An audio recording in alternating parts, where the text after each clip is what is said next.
औज़ुबिल्लाहि मिनश्शैतानिर्रजीम बिस्मिल्लाहिर्रहमानिर्रहीम अस्सलामु अलैकुम वरहमतुल्लाहि वबरकातुहू।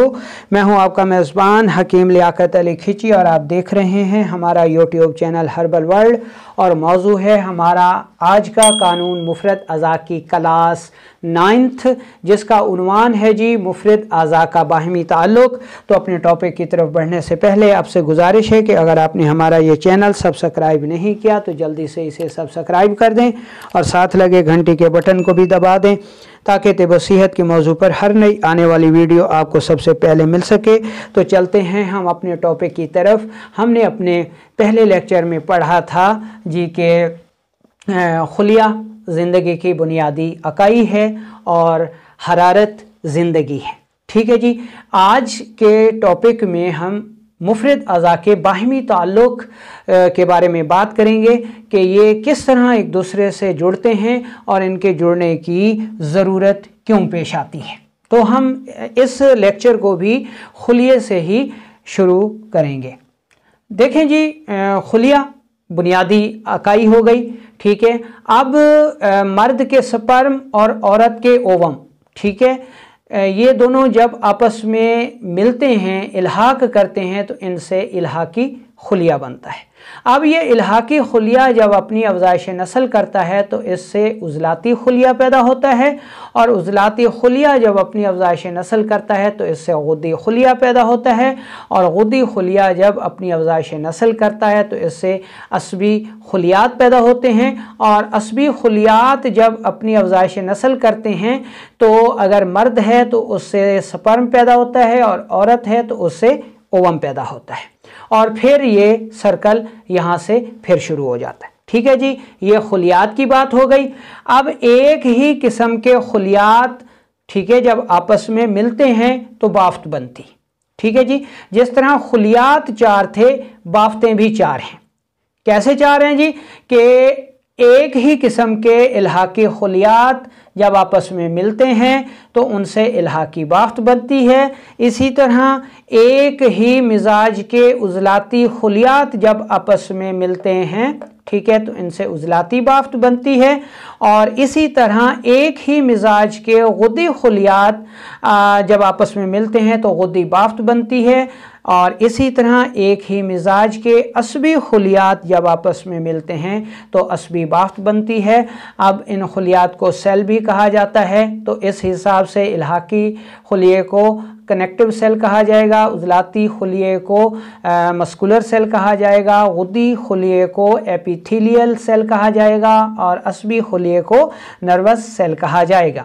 बाफ्तों की बात करें तो इल्हाकी बाफ्तों को कनेक्टिव टिश्यूज़ कहा जाएगा, उज़लाती बाफ्तों को मस्कुलर टिश्यूज़ कहा जाएगा, और गुद्दी बाफ्तों को एपिथेलियल टिश्यूज़ कहा जाएगा, और असबी बाफ्तों को जो है नर्वस टिश्यूज़ कहा जाएगा। ठीक है जी। अब चलते हैं अगले स्टेप पर कि एक ही मिजाज की बाफ्तें जब आपस में मिलती हैं तो मुफ़रद उज़्व बनता। ठीक है जी। जिस तरह बाफ्तें 4 हैं, मुफ़रद अज़ा भी 4 हैं। इल्हाकी बाफ्तें यानी एक ही किस्म की, एक ही मिजाज की इल्हाकी बाफ्तें जब आपस में मिलती हैं तो उनसे जो मुफ़रद उज़्व बनता है वो हड्डी है। ठीक है जी।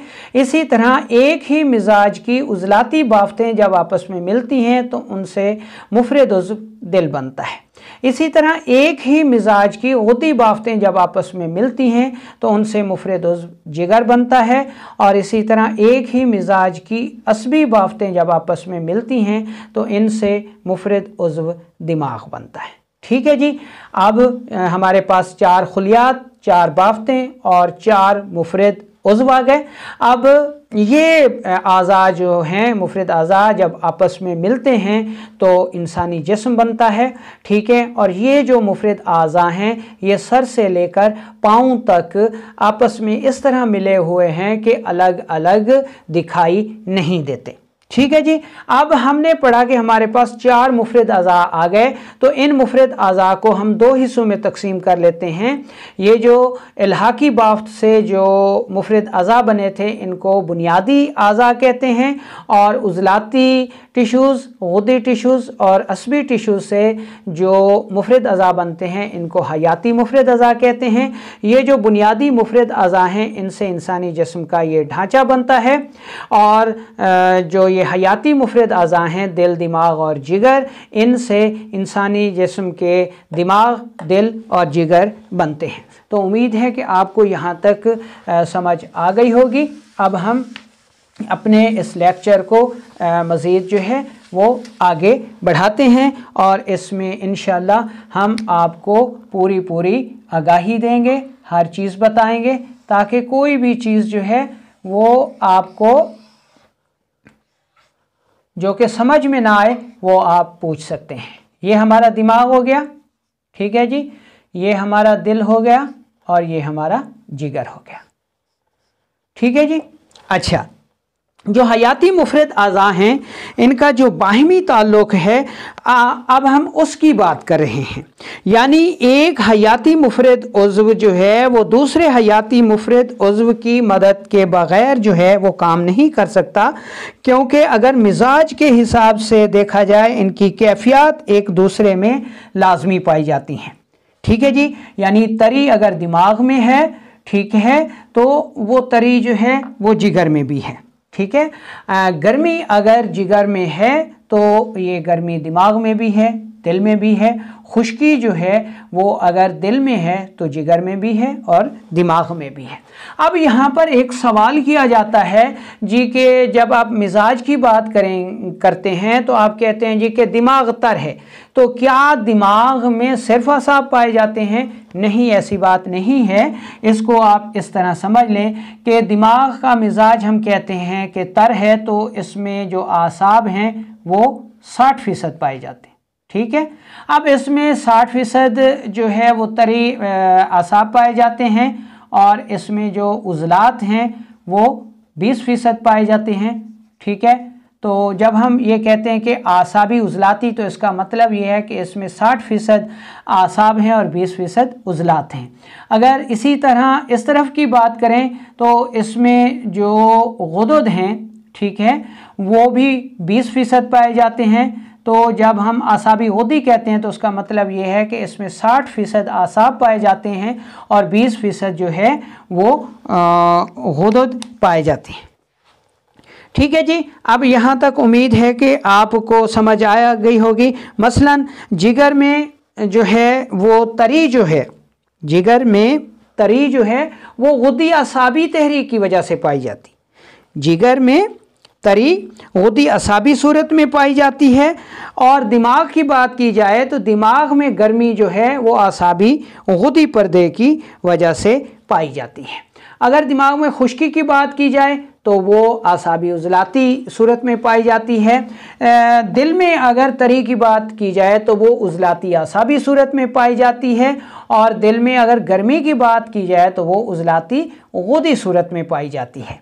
इसी तरह अगर जिगर की बात करें, ठीक है जी, तो दिल में जो गर्मी है वो जिगर के यानी गुद्दी उज़लाती पर्दे की सूरत में पाई जाती है, और इसी तरह दिमाग में जो गर्मी पाई जाती है, ठीक है जी, वो आसाबी गुद्दी सूरत में पाई जाती है। यानी दिमाग अपनी गर्मी जो है वो आसाबी गुद्दी पर्दे की सूरत में पूरी करता है, ठीक है जी। अच्छा, अब इस सूरत को हमने कहा आसाबी गुद्दी, ठीक है जी।